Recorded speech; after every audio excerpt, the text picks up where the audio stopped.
መልስ የሌለው ጸሎት። መልስ የሌለው ጸሎት ስንል እግዚአብሔር መመለስ ያልቻለው ከአቅሙ በላይ የሆነ ማለት በፍጹም አይደለም። አምላካችን እግዚአብሔር የሚሳነው ሆነ የሚያቅተው አንዳች ነገር የለም።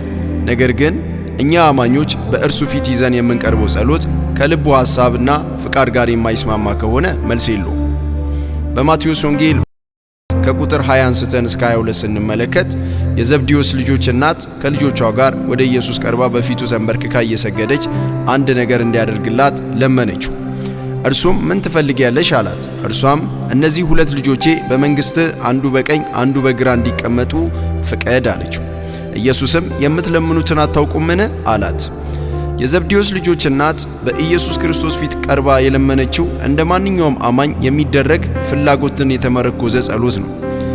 የዚች ምስኪን እናት ጸሎትን በምንመለከትበት ጊዜ ለልጆቿ መልካም ምኞትን መሰረት ያደረገ ልመና ነው። ያቀረበችው ጸሎት እጅግ መልካም ሊመስል ይችላል፣ ነገር ግን ትክክለኛነት እንደሌለው ኢየሱስ በምላሹ ውስጥ አሳይቷል።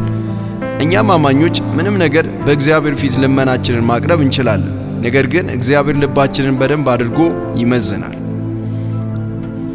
ወደ ኢየሱስ ቀርባ በፊቱ ተንበርክካ እየሰገደች ጸሎት ሥርዓትን ተከትለን ልናደርግ እንችላለን። ነገር ግን ሥርዓትን አሟልተን ማድረግ ስለቻለን ተቀባይነት አለው ማለት አይደለም። ይህች እናት በኢየሱስ ፊት ስትቀርብ ከትልቅ አክብሮትና ትሕትና ጋር ሲሆን፣ ጥያቄው ግን በምንም ሁኔታ ተቀባይነት አልነበረውም። ብዙ ሰው በቤተ ክርስቲያን ወይም በጸሎት ስፍራ ላይ አስፈላጊውን ነገር በማድረግ ጸሎታቸውን ሲያደርጉ እንመለከታለን። ነገር ግን አብዛኛዎቻችን እኛ አማኞች የእግዚአብሔርን ፍቃድ ከማወቅ ይልቅ የራስን ፍላጎት እንዲፈጽምልን መጠየቅ ይሆናል። እስኪ ጸሎቶቻችንን በእግዚአብሔር ፊት ከማቅረባችን በፊት ምንን ትኩረት ያደረገ እንደሆነ እንመልከተው። እውነት ከእግዚአብሔር የልብ ሐሳብ ጋር እየተስማማን ነው ወይስ ምኞታችንን እንዲፈጽምልን ነው? እርሱም ምን ትፈልጊያለሽ አላት። ጥያቄው ትክክለኛ ሲሆን አብዛኛዎቻችን ጸሎታችንን እግዚአብሔር ቢጠይቀን ልንመልሰው የምንችለው እንደዚች ምስኪን እናት ምኞታችንን ይሆናል። ምኞታችንን ለእግዚአብሔር መናገር አግባብ አይደለም እያልን ሳይሆን ምኞታችንን ከእግዚአብሔር የልብ ሐሳብ ጋር መስማማት አለበት እያልን ነው። እርሷም እነዚህ ሁለት ልጆቼ በመንግሥት አንዱ በቀኝ አንዱ በግራ እንዲቀመጡ ፍቀድ አለችው። በግልጥ ከዚህ ምስኪን እናት የምንመለከተው ትእዛዝን መሰረት ያደረገ ምኞትን የተመረኮዘ ጸሎት ነው። አንዱን በቀኝ እንዲሁም ደግሞ አንዱን በግራ እንዲቀመጡ እርሷ ወስና የመጣች ሲሆን ጥያቄው ኢየሱስ ይህን ምኞቷን እንዲፈጽምላት ነበር። እውነት እስኪ ብዙ ጸሎቶቻችን ምላሽ ያላገኘው ስለምን ይሆን? ምናልባት ጸሎቶቻችን መልስ ያላገኘው የእግዚአብሔርን የልብ ሐሳብና ፍቃድ ከማወቅ አንጻር ከመጸለይ ይልቅ ስጋችን የሚፈልገውን ለእግዚአብሔር ስለምናቀርብ ይሆን?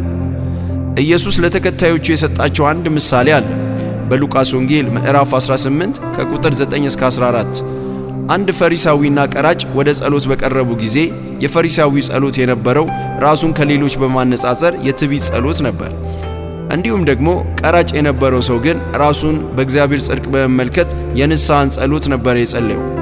ይህ ጸሎት አሁን ላይ ጽድቅን በራስ ጥረት እንዲሁም ደግሞ በራስ በመታመን የሚደረግ የትኛውም ጸሎት በእግዚአብሔር ፊት ልክ እንደ ፈሪሳዊ ነው። በጸሎት ወደ እግዚአብሔር ጽድቅ በቀረብን ቁጥር ራሳችንን በምንመለከትበት ጊዜ እጅግ በኃጢአት የተሞላን ነን። ነገር ግን በክርስቶስ የጽድቅ ሥራ ወደ እግዚአብሔር ፊት መቅረብ የቻልን ነን። የሚያስመካን የክርስቶስ የመስቀል ሥራ ነው። ኢየሱስም የምትለምኑትን አታውቁም? ጸሎታችንን በሚገባ መመርመር ይኖርብናል። ትርጉም የሌለው እግዚአብሔር ወደኛ እንዲወርድ የማያደርገው ጸሎት በከንቱ እንደመለፍለፍ ነው። ኢየሱስም መጸለይ እንደሌለባት እየተቃወመ ሳይሆን የምትጸልይበት ጉዳይ ግን ምንም ተቀባይነት እንደሌለው ነው። ጸሎት እንደ እግዚአብሔር ፍቃድ ወደ እግዚአብሔር የሚቀርብ ሲሆን ምላሹም ከራሱ ከእግዚአብሔር ዘንድ ነው። ለምሳሌ በሁለተኛ ቆሮንቶስ ምዕራፍ 6 ቁጥር 14 ላይ ከማያምኑ ሰዎች ጋር አግባብ ባልሆነ መንገድ አትጠመዱ። እንግዲህ እኛ አማኞች ያላመነ እንድናገባ መጽሐፍ ቅዱስ አያስተምረንም። ስለሆነም አማኝ ያልሆነ ሰው ይዘን እግዚአብሔር ሆይ ፍቃድህን አሳውቀኝ ማለት ራስን ማድከም ነው። እግዚአብሔር በግልጽ በቃሉ የሚያምን ከማያምን ጋር በማይሆን መንገድ መጠመድ እንደሌለበት ነግሮናል።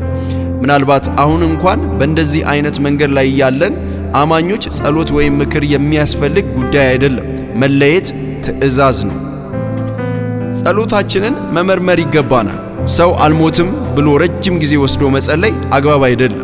ኢየሱስ እንዳይመጣ መጸለይ ምንም የማንቀይረው ጉዳይ ነው። ስለሆነም ጸሎታችንን እንመርምር። ብዙ አማኞች በማይሆን ተስፋ ውስጥ ራሳቸውን ደብቀው ያለንበት ጊዜ ነው። አንድ ሰዓትም ሆነ አንድ ቀን እንዲሁም ወራት እየጸለይን ሊሆን ይችላል። ከእግዚአብሔር የልብ ሐሳብ ጋር እየተስማማን ካልሆነ ከጣራ የማያልፍ ጸሎት ነው። የይቅርታ ልብ ሰውን የመውደድ እግዚአብሔርን የመፈለግና በቃሉ ምክር ውስጥ ለመመላለስ ልባችንን አዘጋጅተን በፊቱ ካልቀረብን ጸሎት ሥራ ይሆናል።